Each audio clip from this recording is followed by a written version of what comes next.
ciao! Can you hear me? Hush, oh my deed, and welcome to this Monday stream of Las Plumas de Simur. My name is Plumas, and I'm gonna be your reader the afternoon. I'm gonna be the voice over this reading aloud of the Shāh-nāmeh, the Book of Kings. It is my greatest pleasure to welcome you here because I could not wait. I literally could not wait to continue to resume our reading. I am beyond excited because all the parts we've covered so far are amazing and they're my favorites, but there's so much still to be discovered. And as I anticipated, yes, someone's coming back. This is a very special part because Simur is coming back, just featuring for like a brief but important moment, actually a key moment in the development of the story of the Shāh-nāmeh. So thank you for joining me. Hello Sacerdotisa, hello No Soy Rose, hello Nightingale. I won't be able to join you on Thursday, so here I am. You are the sweetest bun. Oh my god, you're so cute. Thank you for coming. And yeah, thank you to all the people who keeps on coming to the channel and following either on social or on Twitch. Hi, my name is Plumas and I am here because I'm a passionate Iranian studies almost finished PhD. Therefore, the tiredness in oneself's face, visage. So nice channel. Oh, thank you. That is much appreciated. And today, as I advanced before, we are going to continue our reading of the Book of Kings. Thank you to my patrons for sponsoring me and supporting me no matter what. You are just the best of the best. And I'm very happy to have those amazing patrons ever, which I'm pretty sure is what every single Patreon creator says. But I have fundamentals to say that. Like mine is absolute science, like it's contrasted data. So it's true, basically. That's how I know. So yeah, if you're new to this, hi. There's going to be a massive pile of spoilers here for you. There's also a playlist you can listen to of me reading the Shāh-nāmeh, which is an epic poem made in Iran and finished in 1010 by the poem Abu Qasim Ferdowsi. So if you want to read the rest, there's moderators. Could you just pop in the chat real quickly? The list of the readings, thank you. And yeah, if you wish to understand what I am talking about, there will be the list somewhere as soon as my lovely moderators put it on. And yeah, I think that's it for me. So we're gonna get started. Excited. So you remember that the part that, thank you so much, Notero. So there you have it. There are all the parts of the Shāh-nāmeh that I already read. And if you remember, we finished with the conclusion of the love story of Zal and Rudabeh, which, contrary to basically everything that happens in the Shāh-nāmeh, actually ended up in a happy ending. We had a happy ending, we had a celebration, and that was great, and we all cheered for that. But do not get yourselves too comfortable because boy, the path ahead. So, Zal and Rudabeh are married. Yay! And if you remember things, like remember some details from all the previous readings, that union was blessed by the stars and was blessed by fate because I said, hi, Naim June Chituri. And because from this marriage of Zal and Rudabeh, someone had to be born. The hero of heroes. I always say this, that the Shāh-nāmeh is too massive, it's too extensive to have one single protagonist.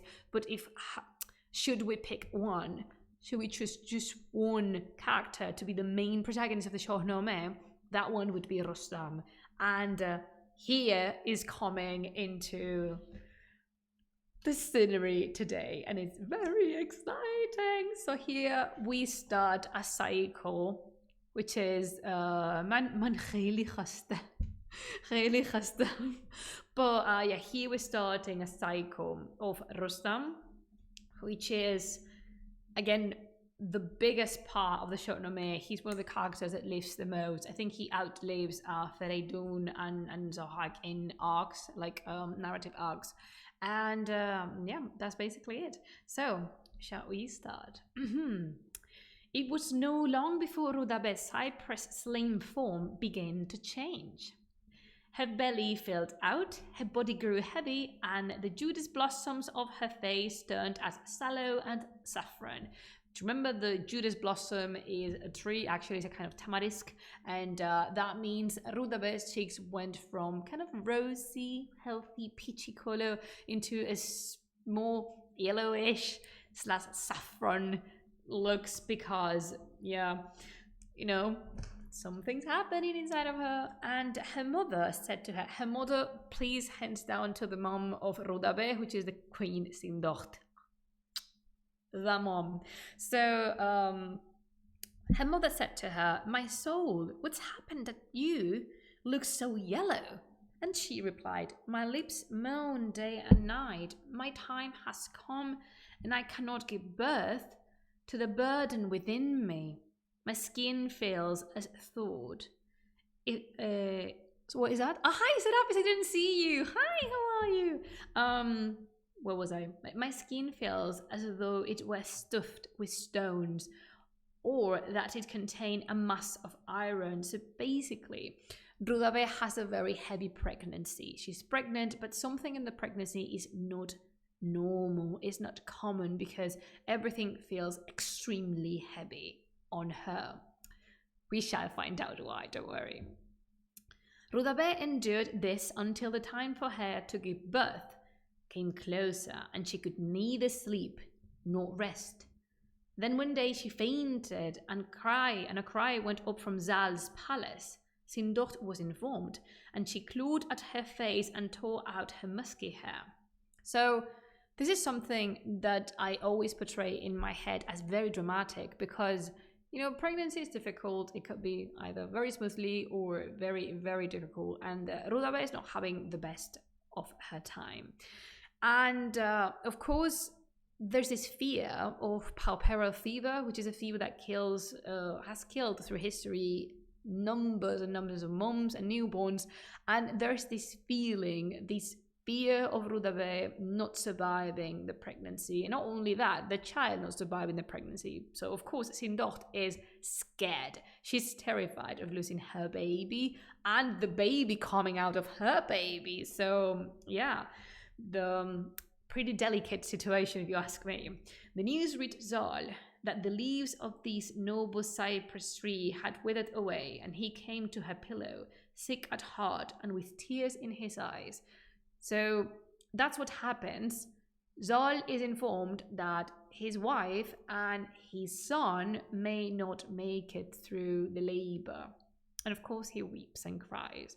Just remember, keep in mind how much Zal had to fight for getting finally married to Rudabe, and how much Zal loves Rudabe. So maybe you can grasp a tiny bit of a feeling of how he is at this minute and how painfully this moment is for him. You know that Zal is just my one and only. So oh yeah, and then can I have a drum roll, please? So here's the situation. He's desperate, okay? Zal is just desperate. He finds himself clueless. He does not know what to do. He does not know how to help his wife. And then he did something that, if you ask me, is entirely human and very, very natural out of us. Do you know what she does? Sorry. Do you know what he does? That's betrayed me. So, in a moment of weakness and panic, in a moment when he finds himself lost, Zal remembers Mom. And he remembered the Simurgh's feather and smiled. He remembers his mom and says, I can call her? She's gonna make everything all right, right? She's my mom. She's a supernatural bird. She's a supernatural creature, queen of the highest heavens. She can certainly, you know, just tucked in and give us a helping wing, because Simurgh does not have any hands. Anyway, he told Sindocht to take heart. He brought a brazier and lit a fire, in which he burned a little of the Simurgh's feather. Immediately, the air darkened the air darkened. That's what Simurgh makes to the water. The bird appeared, ready to do his bidding, like pearls raining down from a dark cloud. I say pearls, but it was peace to the soul that she brought. Zal made his obeisance before the bird and praised her. So, just for a little moment, try to imagine the scenery. Simurgh appears, the clouds turn pitch black, the skies darken. The only light around is the light of the fire that's burning, and inside that fire there's Simurgh's feather. Then one of the clouds moves towards Zal, and she appears in the sky as a phenomenal sight, such a treat, a delight to the eyes, raining down pearls, and those pearls contain the piece that Zal's heart was missing.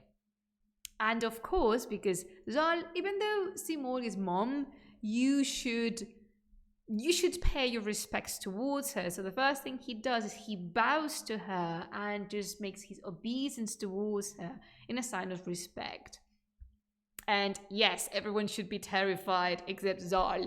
Yes, definitely. We don't know if someone was accompanying Zal, but if they were, possibly they would have just run away because the sight of Simurgh it's too much to take. It's just, remember that Zal just was brought up in the supernatural. He's kind of used to how impressive his mom is.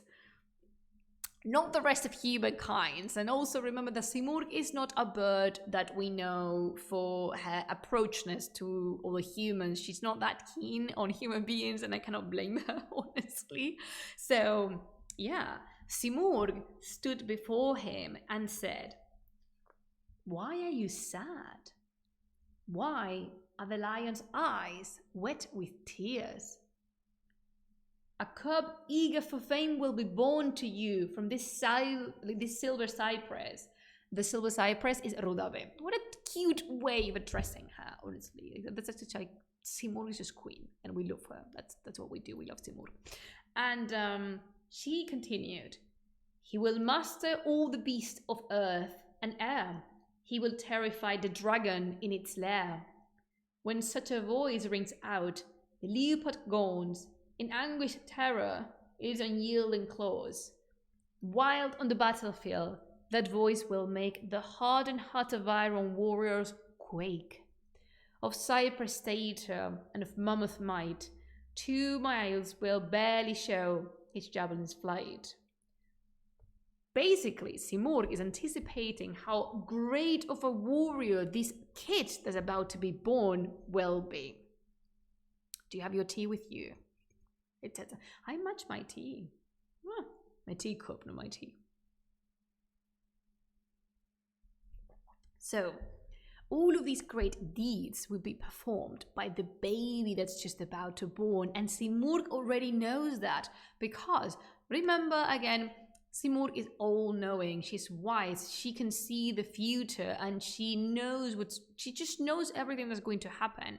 That's the reason she agreed to return Zal to his father Sam, which we know does not deserve him because he's not a nice human being. So now you are going to know another side of Simurgh, and that is that Simurgh has knowledge of medicine. She's a healer. She has magical properties that can heal humans, and this is not the only time that she's going to use them in the Shāh-nāmeh, but this is definitely one of the most important ones because she's going to help Rudabeh give birth. How did she do that? We find out. For him to be born, Simurgh continued, into the world, you must bring a glittering knife and a man familiar with spells. See? They use magic. First, make the beautiful Rudabeh drunk with wine, and so drive fear and worry from her heart. So yeah, first of all, Zal Aziza, make your wife just pass out on alcohol, because this is going to take a while and we don't want her to suffer. And don't watch as the sorcerer begins his incantations to bring out this lion from within her body. The lion, again, is the not born baby. This is how big and heavy he is. He's compared to a lion. He will cut open the cypress's belly, and she will feel no pain. I can guarantee you that. So, Simur is instructing Zal to bring someone to practice a C-section in Rudabe. And this is one of the oldest records we have of someone performing a C-section in literature. Remember, this was finished in 1010. This is one of a kind, Macha. This is actually one of a kind, and I am very happy that I can share this with you because it's just great. So, basically, you call someone who's going to perform a spell. It's going to cut the belly of Rudabe, who will be, in the 7th cloud or 9th cloud due to alcohol, because we consent alcohol if it's for medical purposes. Oh, wow, Simurg. Then, driving all fear and anxiety from your heart, you must sew up the wound where the sorcerer cut her. So a man is going to cut your wife's belly, and you, my lovely Zal, you are the one who's going to sew the wound. How does it look for a Saturday afternoon plan? Oh, cool with it. Oh my God, Simur. Pound the herb I will describe to you in milk and musk, and dry the mixture in the shade. Massage this into her wound, and you will see it heal within the day. After this, stroke her body with my feather, since its shadow will be auspicious. So she's not just giving a helping claw, helping wing to the couple. She's actually blessing Rudabe with her touch and her magical shade for eternity. This is how much Simurg likes her daughter-in-law, which is Rudabe. And I think it's gorgeous. And you should rejoice at this and give thanks to God. It was He who gave you to this royal tree, which every day brings you greater good fortune. But do not be sad at this turn of events. Your noble sapling is about to bear fruit. So, this is something very interesting as well, in the sense that it's Simur who is performing all these magical / practical just deeds in order for Rostam to be born.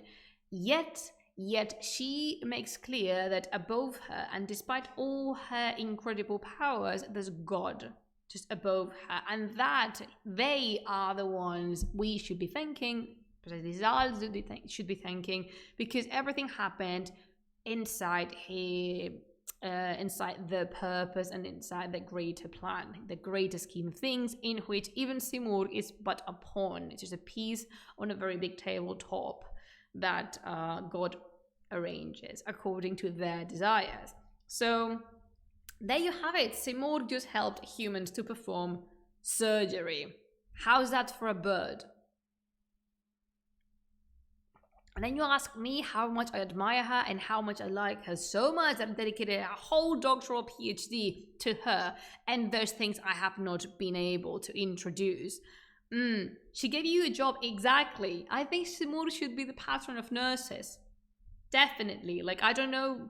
I mean, to be fair, Miss Nightingale is such a powerful figure as well. But Simurg, though, you could have a supernatural bird as your protective spirit. I will at least give it a thought. Food for thought, just leave it there. So, again, we see how incredible the properties of the feathers of Simur are. And this connects, the fact that she says to Zol that he just caresses the body of Rudabe with her feather, that indicates a connection with a previous creature, which you've heard me mention quite a while, and that is Berethragna. And Berethragna is a Yazata. What is a Yazata, Plumas? So a Yazata is a deity from Zoroastrian pantheon. I need to change my name to Simur Murthiana. I would love that. I imagine that will happen when they tell this wonderful plan to a tobacco grandfather. He will assist for sure.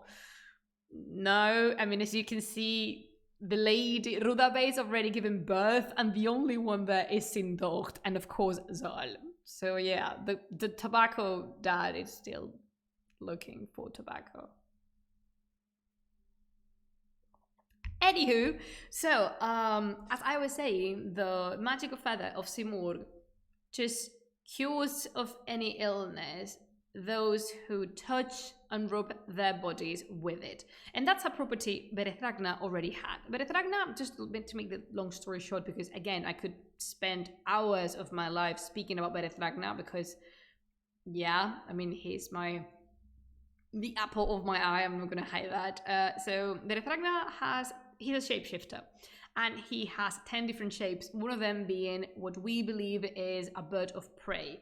Some scholars have vented a falcon, but we don't have the evidence for that. So let's just say bird of prey. And the feathers of this bird of prey were said to be magical. This connection in the Avestan text in Zoroastrianism then goes into the Shāh-nāmeh, and Simurg inherits this capability from Berethagna, and now the feathers of Simurg are the ones protecting the body of those rubbing them against themselves. So yeah, this is one of the many, as you've seen already, one of the many connections to the Avesta and to the pre-Islamic past this book contains. And in the case of animals, it's very interesting. Not only Simurg, but we will see when we actually reach the chapters where a proper dragon, a proper Ejderha appears, we will see again where they come from. And we saw that with Zahag too. Zahag comes from a very powerful serpent-like monster called Ajidahaka, and all these tiny connections of the pre-Islamic and the Zoroastrian past, they made it into the Book of Kings, and this is one of the many reasons this book is wonderful. So basically, Simurg plucked a feather from her wing and let it fall, and then flew upwards, and she was gone. That's very interesting. I know. That's the reason I wrote my thesis on this. And then Simurg, she's gone. She delivers the instructions. She instructs the humans on how to do shit, basically, because they find themselves clueless. And then she's like, all right, everybody, calm down. No panic. This is what you have to do. These are the instructions. They're precise, they're clear, and they're in order. So, boro. Ale. And then Zol retrieved the feather and did as Simurg had told him. He delivered the man who performed the spells. He cut into Rudabeh's body. He took the baby outside, and then he sewed the wound. This was a wonder, and the world watched, weeping and apprehensive, because, yeah, of course, Simurg knows everything's gonna be all right. But only she knows. Like, the rest of the world is, like, biting their nails, being like, yeah, we totally trust the Queen of Heavens. But what if? What if there's room for a tiny mistake? So nothing happened. Sindocht cried desperate tears, wondering when the baby would be delivered from her daughter's body. A skilled priest came, and they made the lovely Rudabeh drunk with wine. So drink, drink, drink, drink, as the Ailstorm song goes. Then she passes out because she's absolutely upside down at this point, and she felt no pain as he could open her side and turn the baby's head toward the opening. He brought the child forth so painlessly that no one in the world had ever seen such a wonder. Remember, all of this is blessed because Simurg was here. The child was like a lion, a noble son. He was tall, he was handsome, lovely to look upon, and all who saw this mammoth baby gazed in wonder at him, murmuring and amazed. For a day and a night, the mother slept from the effects of the wine, and her heart knew nothing of what happened. Just imagine having to tell her everything afterwards. Wow. They sewed up her wound and massaged the scar with the mixture Simurg had described. When Rudabeh woke up from her sleep and spoke to Sindocht, the onlookers gave thanks to God and showered her with jewels and gold coins. She smiled when she saw her noble child, because she saw the signs of royal glory in him. Surprise to nobody, Rostam is blessed with a far. Of course he is. Is this the great hero? Yes, he is. He is indeed. She said to him, I escaped, Rustam, from my peril. My pain came to an end. And so they named the baby Rustam. Ladies and gentlemen, people in general, here we have him.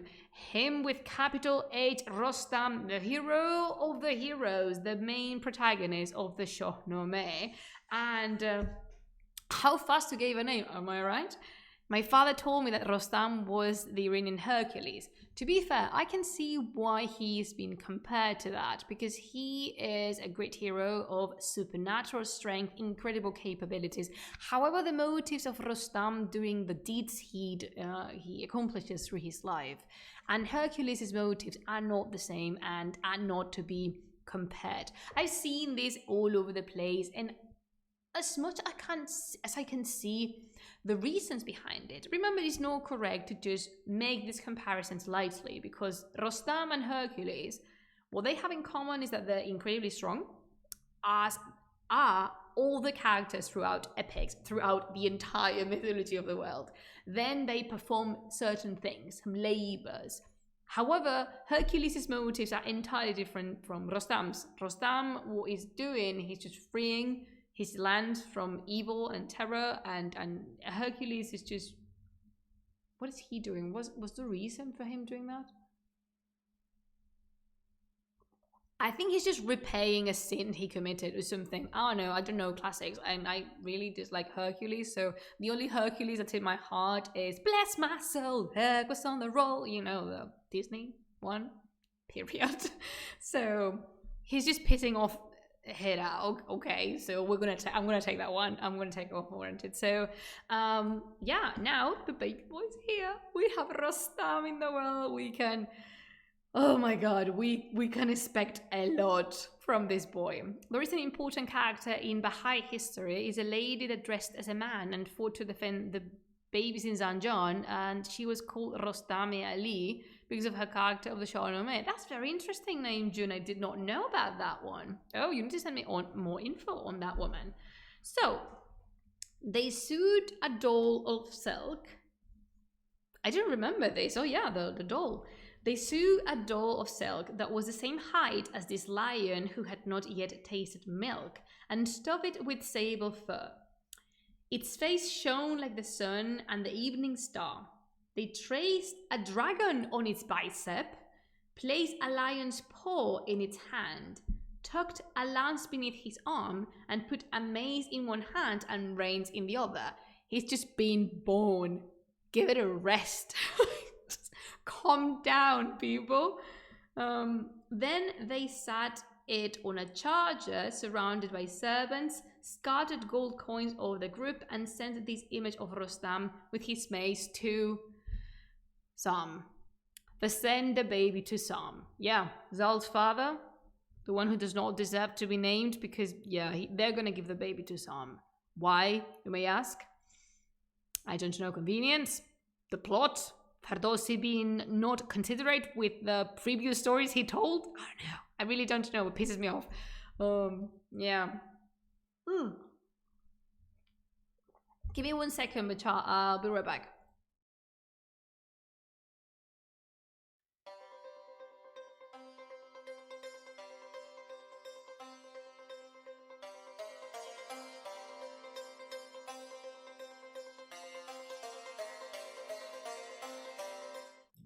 Bargashtam, which means I'm back.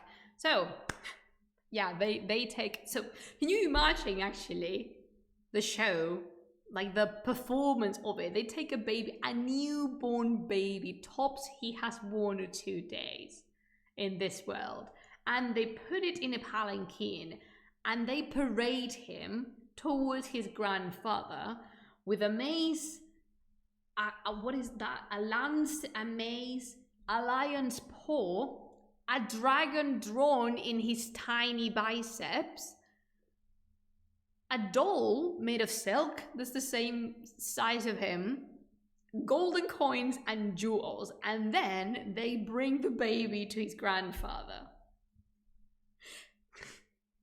I'm not here to judge. from the present time, the Shāh-nāmeh, but boy, I need some explanation for this.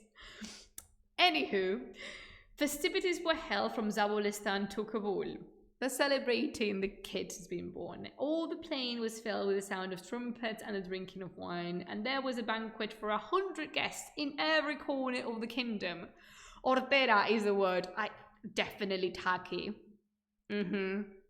Definitely tacky. Yeah, I can see that. Just like, what would be the meaning? I'm pretty sure there's a very powerful meaning that I just ignore. So forgive my flaw, forgive my incapability of explaining things to you. But I just think it's ridiculous. Like the image of it actually makes me laugh. Sorry about that. So yeah, so as we say in Spanish, juerga gitana, like they're celebrating every single corner of the known world is celebrating the birth of this lion cub. And yeah, musicians were everywhere in Zabulistan, and commoners and noblemen sat together as intimately as a warp and weaved of one cloth. Remember, that is just a metaphor for people being close physically. And not that way. Don't be nasty. You're nasty. Don't be nasty. They took the image of the unweaned Rostam to some whose hair pricked with pleasure. I don't like Sam, okay? Do not expect anything from me. This silken doll resembles me, and if his body is half this size, his head will touch the clouds. All right, this is something I have not mentioned. Rostam is a big baby, okay? So one of the reasons Rudabeh could not give birth properly and without supernatural help, because remember that the one that assisted this labor was no other but Simurg. So one of the reasons Rudabeh cannot give birth alone is that Rostam is ridiculously and unnaturally big in size. So yeah, some is saying that when he says this, he's just acknowledging publicly how big his grandson is. Big boy.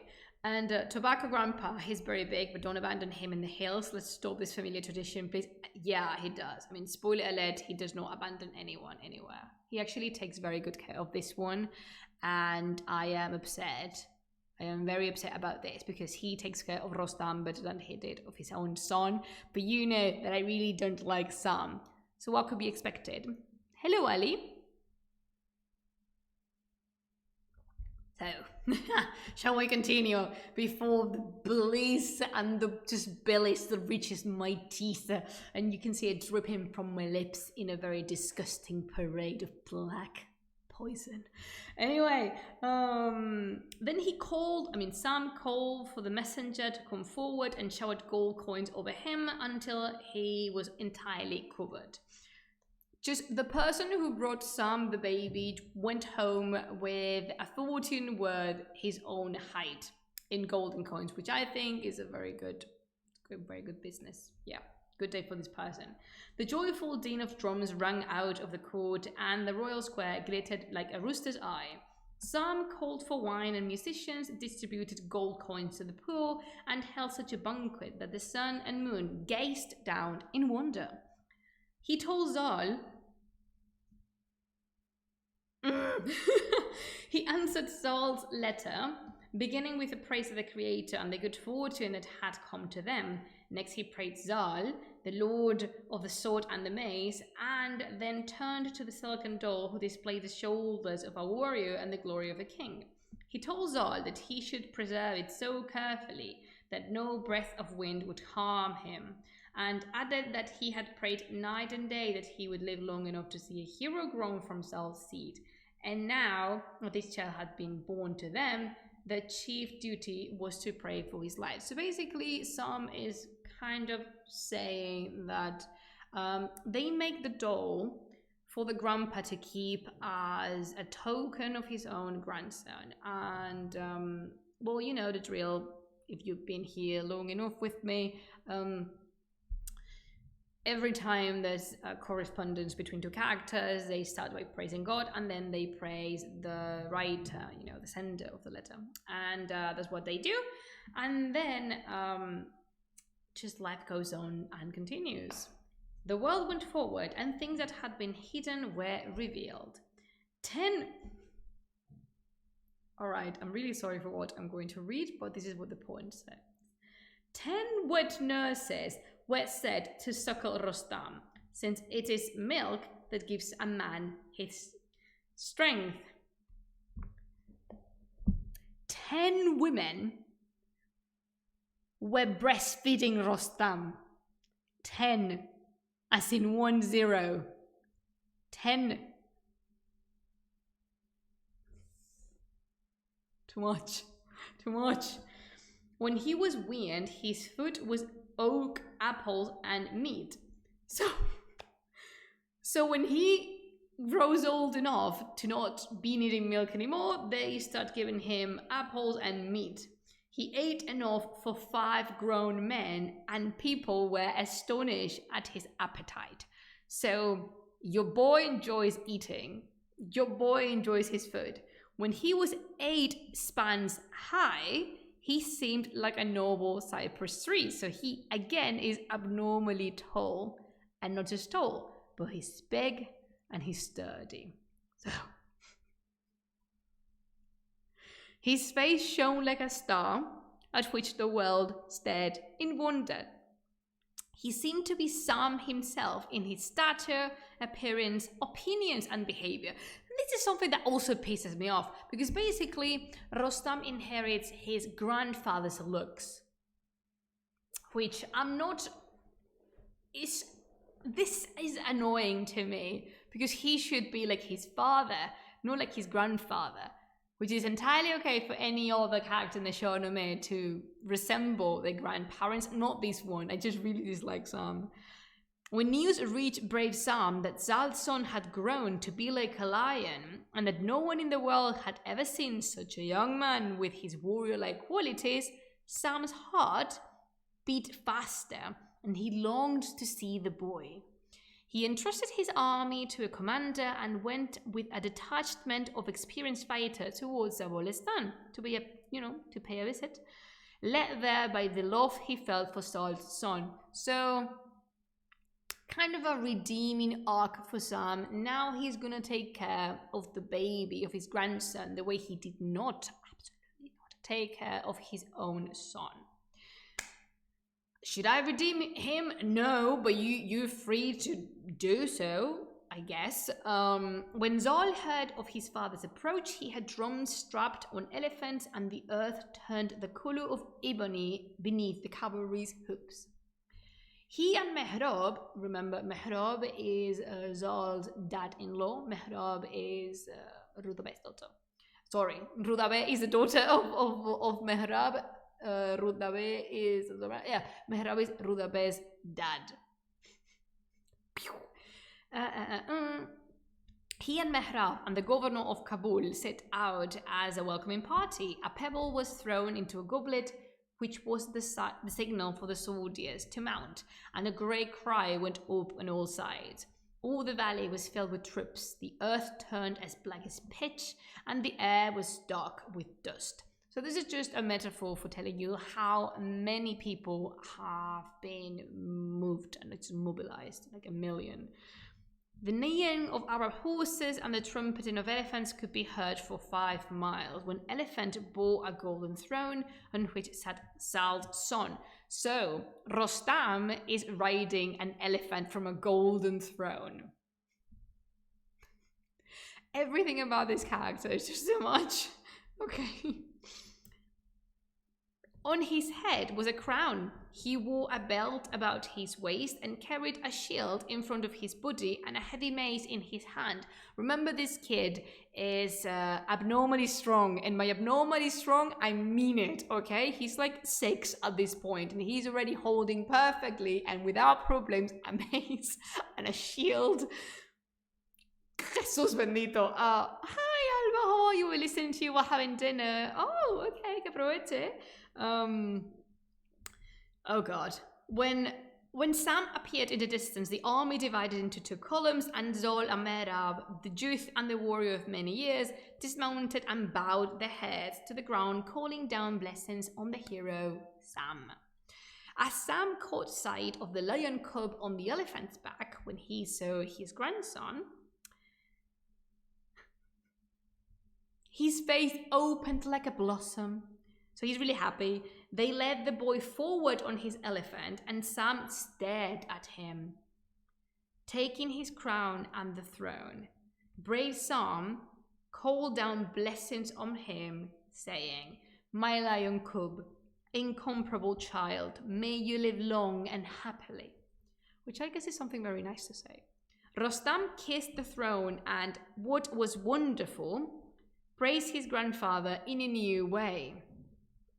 "Live happily, my lord, the sturdy root from which I, Rostam, am the newest shoot." He really likes saying his name when he speaks. Just a heads up, he's gonna do that a lot. Again, a heads up. "I am Sam's devoted slave, and while I live, the pleasures, feasting, sleep, and comfort will give no beguile me. Helmets, armors, bows that I can draw against our country's foes, my saddle and my horse, my mace and sword. These will be all my life, my noble lord. My face resembles yours, and when I fight, may I resemble you in dauntless might." So, like many other kids in this time and age, Rostam has grown up learning all the amazing military deeds, fighting deeds of his grandfather, because as much as I dislike Sam, he was kind of a pretty big deal when it comes down to the arts of fighting, and that is something that, as you know, is very valued in the youth, in the princess, in the young king, so. Therefore, Rostam is aspiring to be like his grandfather when he finds himself in the first combat or when he finds himself in the battlefield. Because one thing that differentiates Sam from Zol, and the reason I like Zol better than I like Sam personally, is that Sam actually fought in a proper war. He stays to the battlefield. Remember, Sam aided Manusher, which is still the king of kings at this point. And he helped Manusher to defeat Salm and Tur, the evil great uncles, and he knows of the horrors of war, and he knows about a proper he knows about a proper encounter. Yes, the divines, yes they are. So he knows about the proper encounter against another army. He knows about that. Zol is a very skilled warrior. However, he never fought anybody on the battlefield. Zol has not experienced war as his father has. And to me, there's something positive, because that makes me, Plumas, in this day and age, like Sam less and like Zol more, because Zol is worth of value and he is able to prove his worth without spilling any blood. Nevertheless, at this moment in literature, you know, the role model which is actually more valued is Sam's, because he's not just, let's just say, he's not just a warrior by the book. He is a proper fighter. And again, as much as it hurts to say that, Sam is a more proper role model for Rostam than his father is, according to this book and according to the mentality of the time and society of the moment contained in this book. If you ask me, I would prefer Zol, who has supernatural connections, to bring up Rostam. However, we shall see that's not how things develop. Then Rostam climbed down from the elephant's back, and Sam took him by the hand, kissing his eyes and head, and the elephants and drums stayed still and silent. So that's cute, right? Like the grandfather just going for a stroll with his grandson, giving him kisses. I guess that's cute. They set off for Gurabe, smiling and chatting as they rode, and when they arrived, they sat in the palace on a golden dais, feasting in happiness. How old are you, Rostam? Is someone giving wine to this boy already? I don't know. They spent a month in this manner, untroubled by hardship, and music accompanied their feasting, with each of them singing in turn. Aww. Singing songs with your grandfather. Are you grandparents still alive, Bacha? Because they're very important. Let us treasure our grandparents because they are indeed a gift. At least mine were.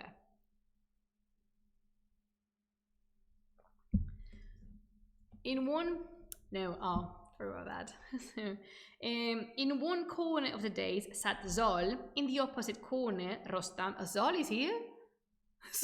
When did Zol arrive?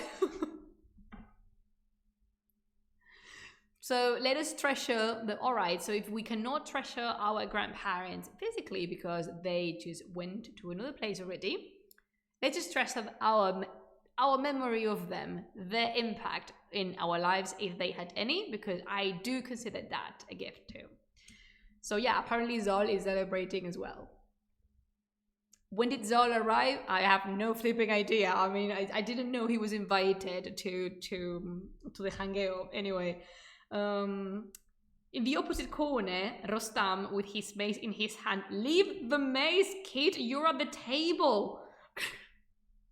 Did your parents never told you that it is not polite to bring one's toys to the table? Leave it on the side, for God's sake.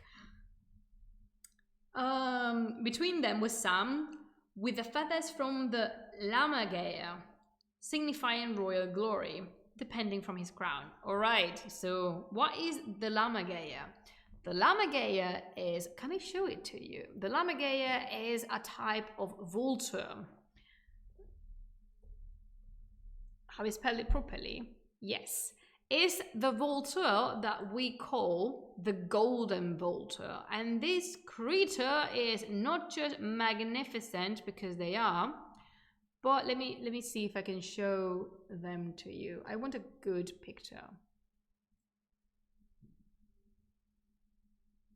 If possible, none that has, okay, wait for me. Oh, they're gorgeous, aren't they? Oh, this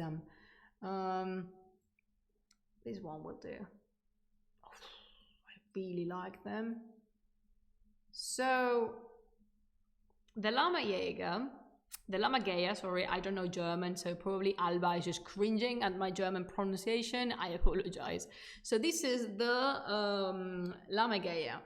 We also know this creature by the name of golden vulture or bearded vulture, and they are of the most importance in pre-Islamic Iran. Why? Because they are one of the highest creatures from Zoroastrianism. And can I open this? Like, if you look up on Google, oh, he's so cute. If you look up on Google, look at his face. Oh my God, look at his face. He's so quirky. I love him. If you look up golden vulture or bearded vulture, you will see them. And they are not only gorgeous, but they're sacred. They are one of the messengers, again, in Zoroastrianism, they are one of the messengers of the deity, the sun deity Mitra, which you might be familiar with.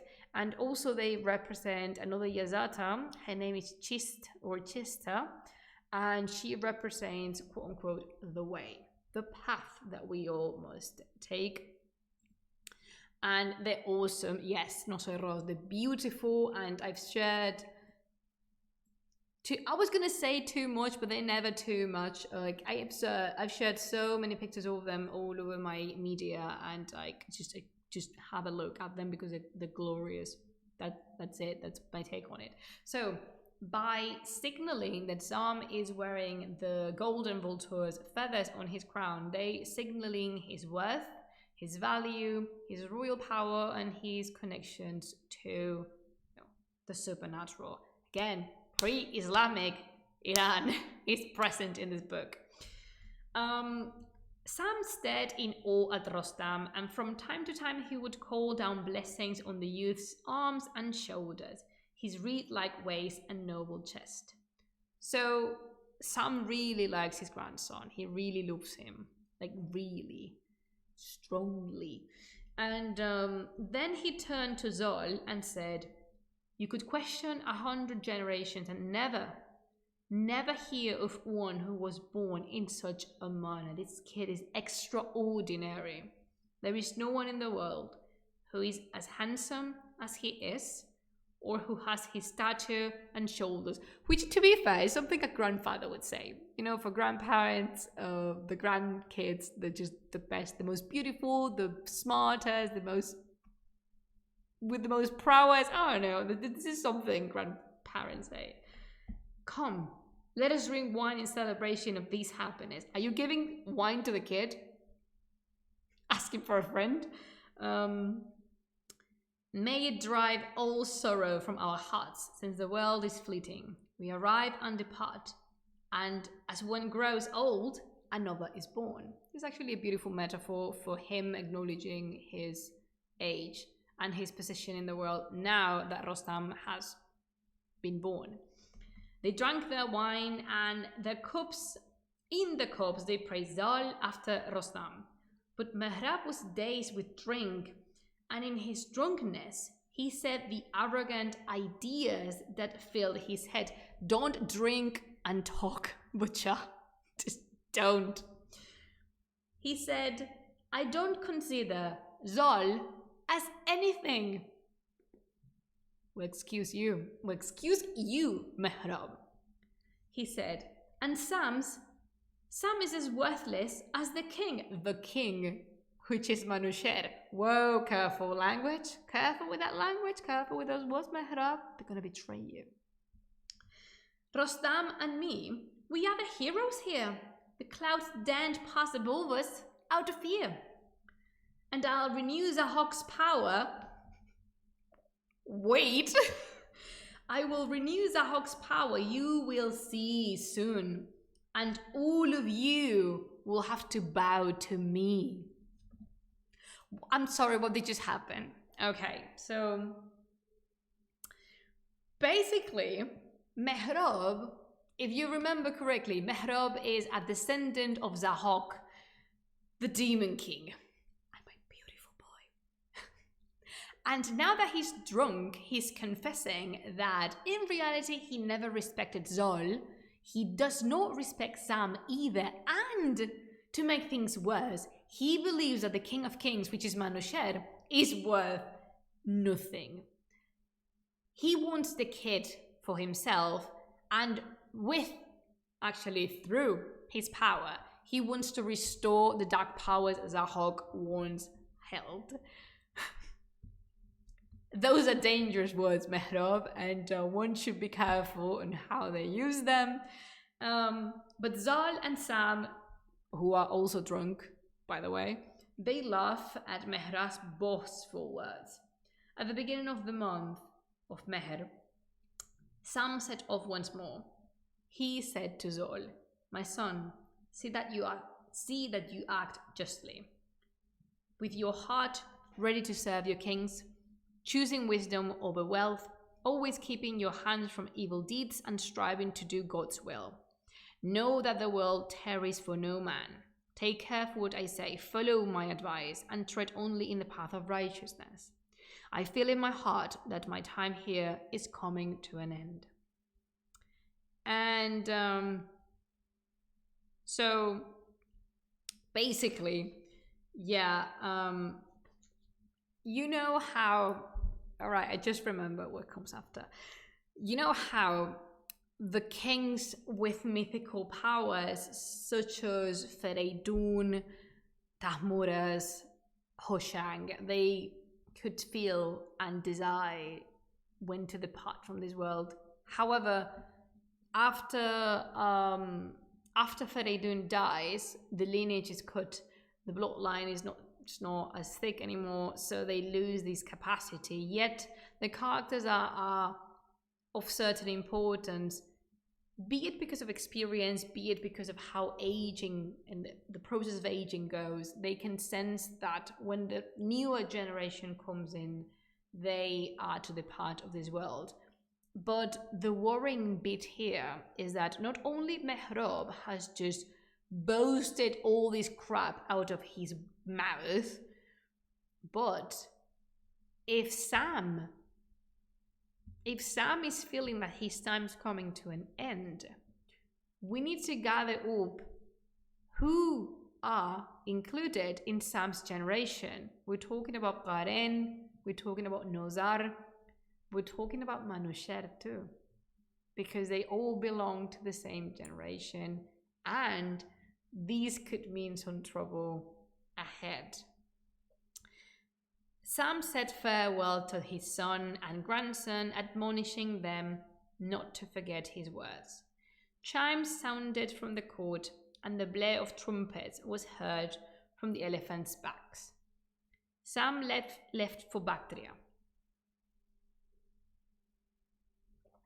His heart was filled with love, and he spoke kindly to his son and grandson, whose faces were stained with tears and whose hearts were filled with his precepts, as they accompanied him for 3 stages of the way.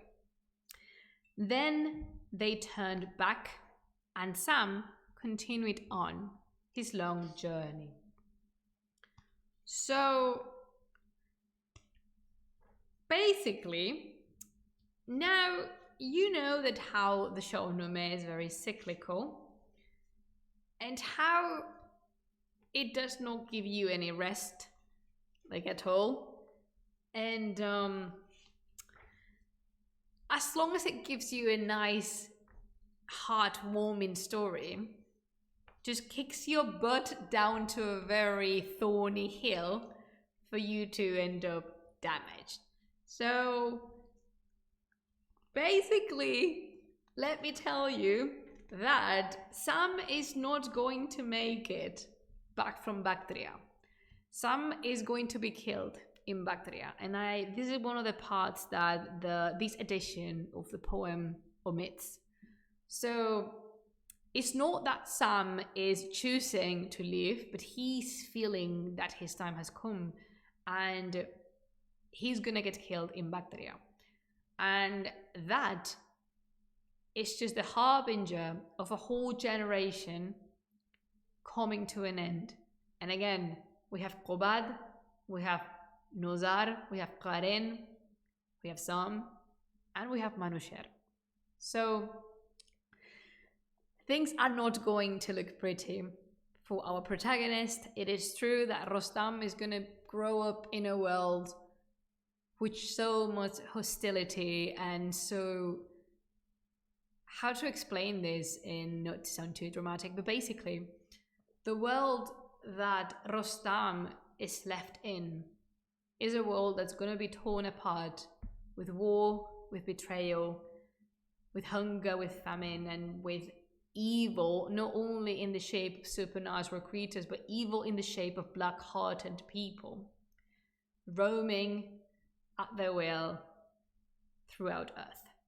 That's more or less the panorama Rostam is going to move along, and this is one of the reasons Rostam in the end is such a powerful character, because he is what Fereydun was in his time. He's the only teeny tiny ray of light and hope surrounding the King of Kings, because I just remember just clicked in my hair what is coming, and it is not nice. So this is where we're going to stop today. Thank you so much for joining this reading aloud. I told you before, I said this to you before, that these readings of the Shāh-nāmeh are my favorites. This is the reason that I started my Twitch channel, to read aloud the Shāh-nāmeh and share it with you, because I love this book so much. There are no words in this world to describe how much I love this book. And they're definitely not my most popular videos on the channel, but I simply don't care. I would continue reading the Shāh-nāmeh out loud, even if just one of you or even none came to listen, because I like giving this book the chance to be alive for a brief moment on the Internet of Things. And the roller coaster Shāh-nāmeh, we are starting, just warming up for the emotional roller coaster that's gonna come, and it's not, oh my god, it's just not going to be nice. It's just not going to be all right. We're gonna suffer, but we are going to suffer, and unfortunately it's going to be a while until something nice happens again, but it will. I mean, stay tuned, because even like despite all the bad that's coming, you know that the Shāh-nāmeh, they always gives you something to hold on to, because we never miss hope. We never lose hope in the Shāh-nāmeh. Oh, Ulaka, you were here. What is that, June? Today I was unable to focus on the stream because my teacher was non-stop. Tu che classe, Boro? Don't go to class. Don't stay for the stream, bache. I'm not taking any responsibility of what I'm doing to your grades. What is that, Uloko? No point having a channel raving about an artist if you never show the audience a sample of his work after all. Oh, those are very nice words. Thank you, Bacha. Thank you for joining me. And as always, thank you for coming. And yeah, we shall start. We start saying today's online classes, so no problem. Oi, joda. Thank you so much for tuning in with me. Thank you for joining the Shāh-nāmeh readings. If in the meantime you wish to stay tuned, you can follow all the links in the social. You can find the project on Twitter and on Instagram. And if you want to contribute, thank you, Nose Rose. And if you want to contribute to the project and give me a helping hand, just as Simur did. with her son, you can support me on Patreon, which is patreon.com/lasplumasdesimur. There's a tier for you, and there's so much you can help me with, just from like €2 per month. So thank you to my patrons, as always. They are the reason I am here, still supporting me and still giving me like just a tap on the shoulder I need from time to time. And be sure to tune in for next Monday at the same time, which is 7 p.m. British Summer Time. I know I normally do 6 p.m, but life. Do not question me, just bear with. And yeah, as always, if you want, you can type the command. Oh, hi, hello, Raj. So, oh, not that one. I can't write anymore. So you can type the command bye to say Khudafis, which is goodbye in Persian. Thank you so much, Wacha, for tuning in with me. Oh, I love when the chat is just filled with Khudafis. And I shall see you again if you want some more. I will see you next Monday, and yeah, I will see you at 7 p.m. British. I think it's not going to be summertime anymore. I think it's going to be actually just like GMT from the next week and onwards. I don't know. I am terrible at time zones. I swear to the Gene. The only reason for me knowing time zone is my friend that nobody tells me. So yeah, thank you so much for tuning with me. Remember to create, to explore, and to have lots of fun. Until the next time we see each other, now I bid you Khudafiz.